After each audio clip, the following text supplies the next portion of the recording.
Hello, everyone. Welcome to another soulful sip conversation.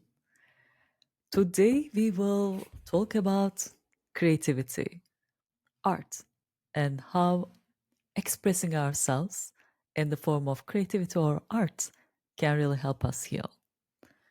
Well, the inspiration for this topic is coming from a conference that I attended this week. The name of the conference was Global Flourishing Conference, and I would recommend everyone to check it out. I think the resources should be available online. The conversation was focused on flourishing, and flourishing really means optimization of human potential, but acknowledging that human beings are also united in the spirit of the community of humanity. It also means flourishing together as humanity in our social communities, in the social context. So, in that sense, flourishing is not really only self optimization of your potential, it's also bringing that potential to the collective good in the context of your community or our humanity in general. And as a part of this conversation, one part of the panel was dedicated to artists and art and how it can really help us heal. And very interestingly, the panel had actually two different sections. The first section was really a live demonstration from some of the artists sharing their work and articulating how, through their work, they managed to heal themselves. And the second part of the discussion was really findings in the research and how art can really help us heal from a research perspective. And the first part, the artists sharing their work were actually Turkish. It was such a sweet coincidence. Aslı Perker, a writer, and her partner Tuna Kiremitçi, musician. And in the panel conversation, Aslı shared how a recent article that she wrote actually revealed quite a lot of inner truths about her childhood and how some of the trauma that she has experienced during her upbringing due to her mother's deadly accident actually impacted her. And in that article, she vulnerably really shared the impact, the feelings, ask about the impact of art or whether she created this art as a part of her healing journey. She was able to connect the dots, saying that, yeah, indeed, I didn't really connect the dots before, but the more that I think about it, she said, she realized that she was creating art as a form of self expression during challenging times, as another way of healing and overcoming those seemingly overwhelming emotions that we might experience when we go through big hurdles in life, like she did when she was a little small child.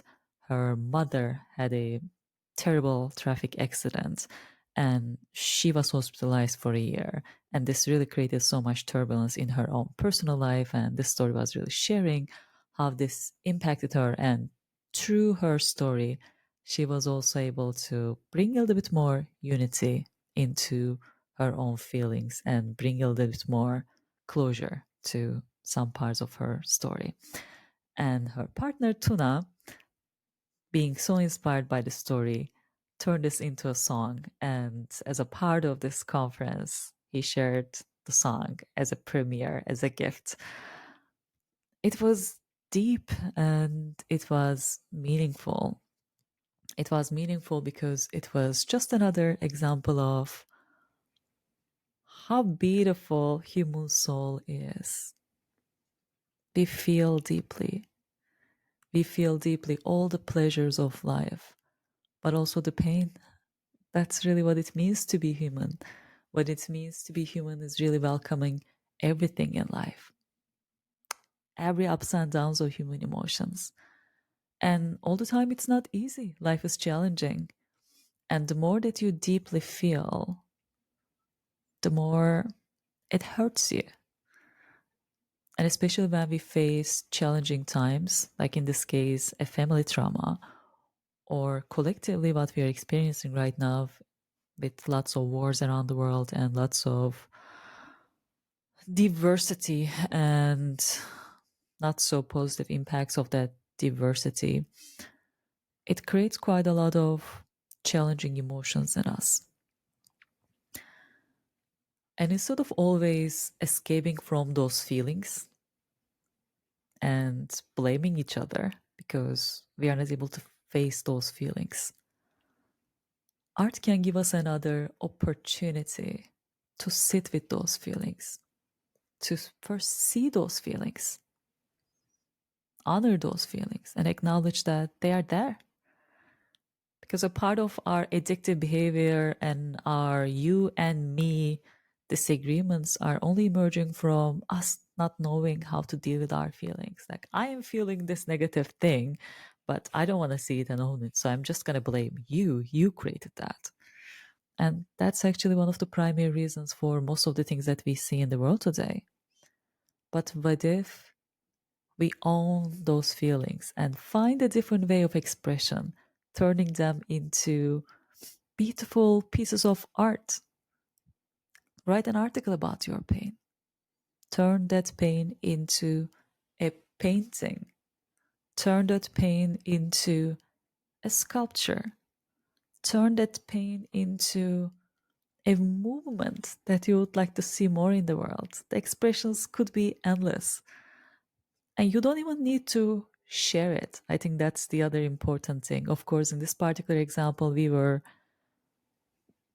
looking into some examples from artists in the world who are doing this professionally. So they were sharing their own inner journeys with us. But as a human being, you are a creator. You are an artist all the time.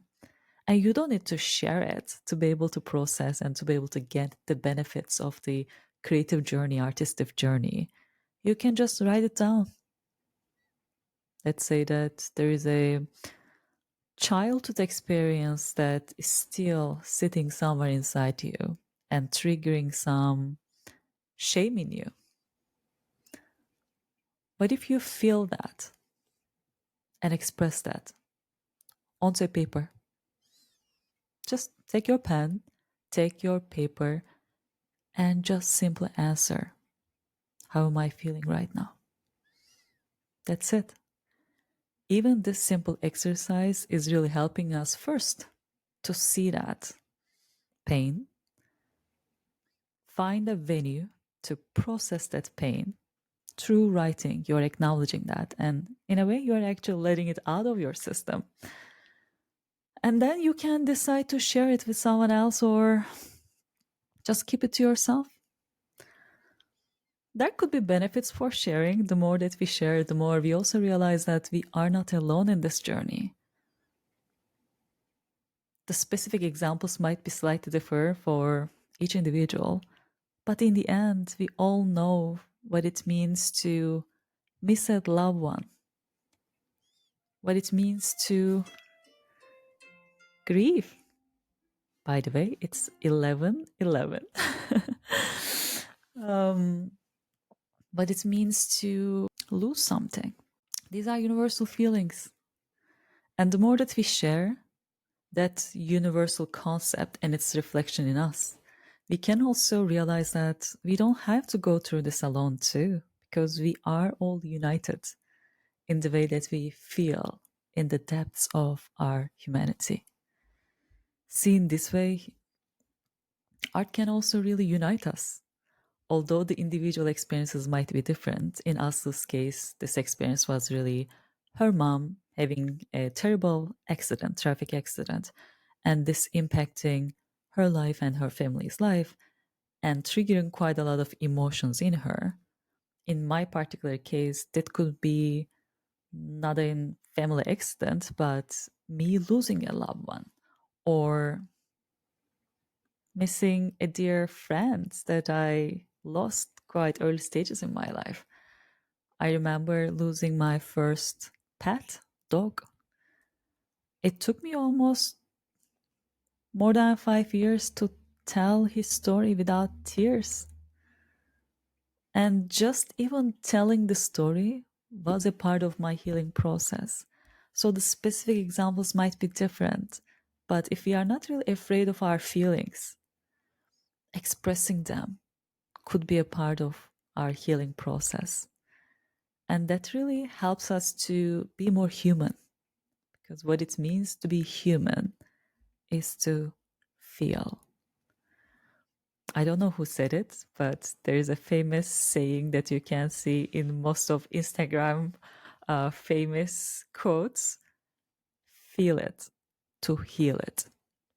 There is some truth in this. And I would like to use this inspiration from the conference to invite all of us to feel more so we can heal more. We are all artists. We are all creators. And that really means we are connected to the depths of our feelings. Even if it feels painful, there is always some wisdom that will emerge out of that experience too. So, my invitation here is really, how can you experience a form of art that's calling you? It doesn't have to be similar to what Aslı shared or what I usually do, writing. Whatever that thing is, it could be dancing, it could be painting, it could be any form of expression that your heart is calling from your own inner depths. Can you just give that voice a chance? First, to exist, then to be seen through a form of expression. And see how it feels like at the end of the journey. You might feel inclined to share it or not. That's not the point. Can you bring more art into your life, especially when you are going through the depths of your emotions, so that those emotions and feelings will have more expression opportunities, so they are seen, they are felt, and they are healed?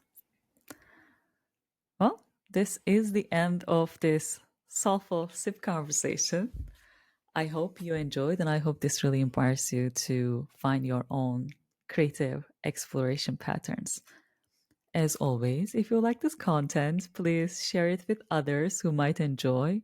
Like it, comment, and subscribe if you are not a subscriber to the channel. And for inviting more beauty into your life, I have many more other creative expressions where you can get inspiration. Please also check out other resources. All of the links will be below. See you on the next one. Bye. Thank you.